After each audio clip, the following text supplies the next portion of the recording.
Hello, this is Bob Gray Sr. Welcome to Ministry Moments. Every Friday, Lord willing, at 3 o'clock Central Time, we'll come to you with Ministry Moments broadcast. Now, you can go to Ministry Moments YouTube and subscribe. That way, you'll get this every week just like that. But I would suggest you go to solvechurchproblems.com, solvechurchproblems.com, and subscribe because there's so much more available in that site than just this Ministry Moments together.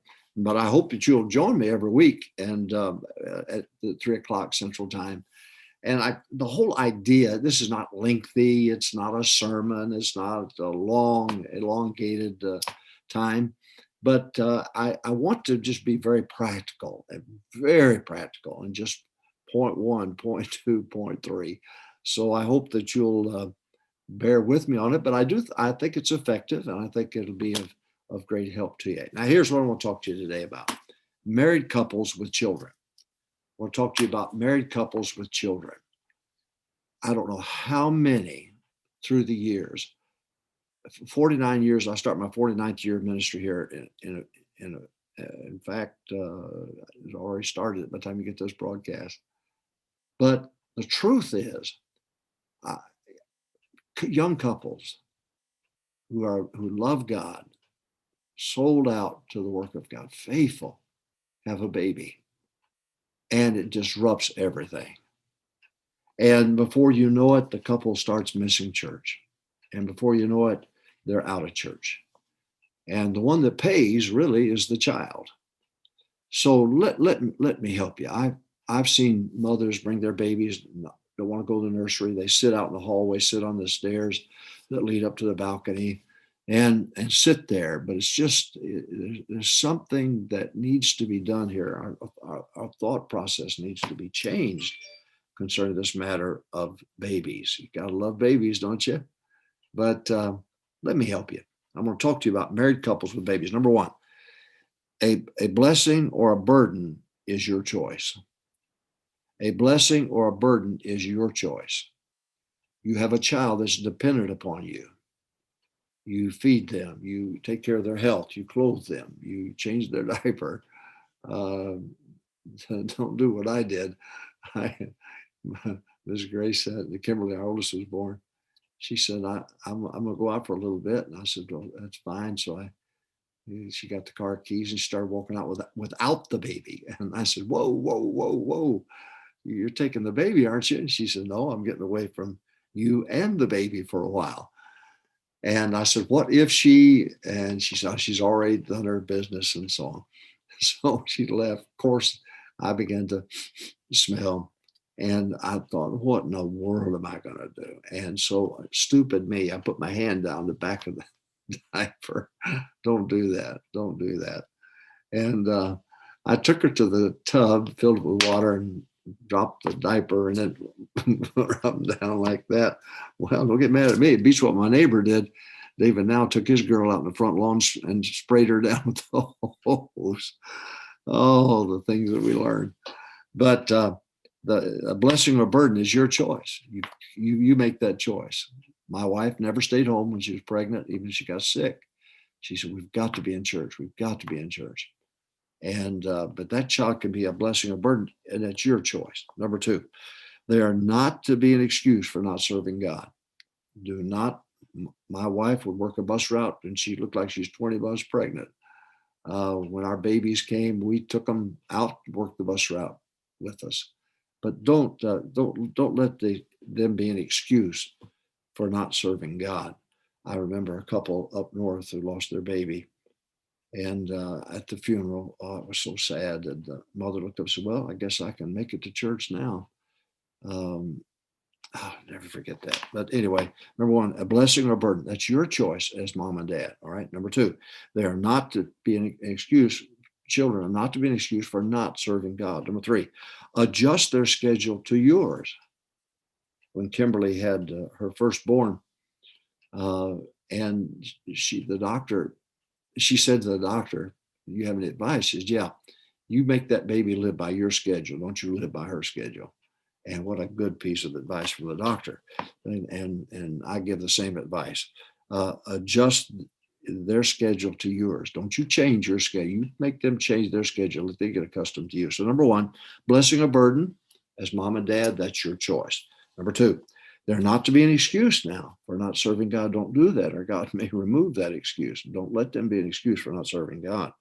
Adjust their schedule to yours. Number four, the baby will survive the nursery. The baby will survive the nursery. Oh, it's not as clean. I've been to your house. Your house is not as clean as that nursery, but they'll survive the nursery. They'll be just fine. And you said, well, they got bite marks on them. Well, that's what babies do. So, but they will survive the nursery. They'll be fine. Everything will be fine. All right. So number one, a blessing. Married couples with children. Number one, a blessing or burden. Your choice. Your choice. Number two, they are not to be an excuse for not serving God. Number three, adjust their schedule to your schedule. Number four, the baby will survive the nursery. First Baptist, we took Scott down to the nursery, and you could hear him screaming all the way down the hallway as we left. And I said to my wife, don't look back. Don't look back. You see, when we went to we were in the American Baptist denomination. We didn't even have a nursery. Didn't even know what a nursery was. Had no idea. When everybody sat in the auditorium, and all the kids screamed and kicked and carried on, we just did not know anything about a nursery. I remember the first time we visited in the early 70s, First Baptist, Kimberly, we were sitting in the back, the old auditorium. And she said, Daddy, I have to go to the bathroom. And I said, well, honey, it's right through that double doors and just 2 steps down. It's to the left there. Well, that's what we did in that little bitty church. I mean, the kid walked down to the restroom and so on. So she starts walking out, and Brother Hiles, as only he could do, jumped up, stopped the music, and said, stop that little girl. Stop that little girl. I told you and told you and told you. It's dangerous out there. Don't let these children go out in the hallway. Like, don't do that. Don't do that. Where are her parents? Where are her parents? My wife and I looked around and said out loud, yeah, I wonder who her parents are, and slipped out and got her. But number one, a blessing or a burden, that's your call, your call. Number two, they're not to be an excuse for not serving God. Up to you. Adjust their schedule to your schedule. Take control. Number four, the baby will survive the nursery. It'll be just fine. Scott survived, and he's a great man of God today. He survived. Number five, seek advice from successful aged parents. There are parents that you look around are aged, and they've reared their children. They've had successes and had failures. The best thing in the world to do, dear lady, is for you to find one of those mothers and talk to her. My wife questioned my mother 1,000 times over. And my wife's the best mother you'd ever find, the best wife you'll ever find, the best grandmother you'll ever find. But it was because she was wise enough to go to my mother and ask her questions about the rearing of children. Oh, how practical, how helpful that was. So seek advice from successful aged parents. Number six, pregnancy is not an excuse for not serving God. Don't let pregnancy be an excuse. God could remove it. Don't you let pregnancy be an excuse. I remember a lady had played piano for us up north. She looked like she was 12 months pregnant. And I said to her, I said, don't you have that baby while we're at church today? But she never, and when she had the baby, she was right back at her place. Mrs. Petticoffer here at Longview Baptist Temple, same thing. 15 months pregnant, and sat there with her stomach out like that. And she played all the music that she was supposed to play, went and had the baby, came back and was right back there next Sunday. So don't let pregnancy be, you're just looking for an excuse. Now you quit that. All right. So number one, a blessing or burden, your choice. Number two, they're not to be an excuse for not serving God. Don't hold those babies as an excuse. Number three, adjust their schedule to your schedule. Number four, the baby will survive the nursery. The baby will be just fine. Number five, seek advice from successful aged parents. Number six, pregnancy should not be an excuse. Don't let pregnancy be an excuse for not serving God. Don't do that. Number seven, with sickness, rotate going to church. We would rotate to make sure that one of us was in one of the services. So Sunday morning, Sunday night, Wednesday night, we would rotate. If they had the mumps or something, we would rotate. whatever the sickness was. We would rotate. That way, no parent missed church. We were at church, one of those 3 services. Very, very important. Don't you lay home and week after week that child gets better and then go back to church. It's not going to work. Next, share household duties. I do the laundry. I try to be a big a help as I can be. I'll never forget when I put all the clothes in to wash them and got ready to put them in the dryer. And I said, oh my goodness, my underwear was pink. And I said to my wife, what in the world? What did I do wrong? She said, you have to sort the clothes. You got to take the whites over here, the color over here, and keep them separate. And I said, what am I going to do with this pink underwear? She said, I think you're going to wear it. And I didn't either, by the way. But number 9, live by a schedule. Let your life live by 168 hours in a week. You schedule your life, and you live by the schedule. Let that kid be a part of your schedule, not you a part of his schedule. Next, seek advice from the pastor and his wife, not only from aged parents, mom and dad, but you go to the pastor and his wife and just say, look, help us. Dr. Hiles has some great books on child rearing, tremendous books on child rearing.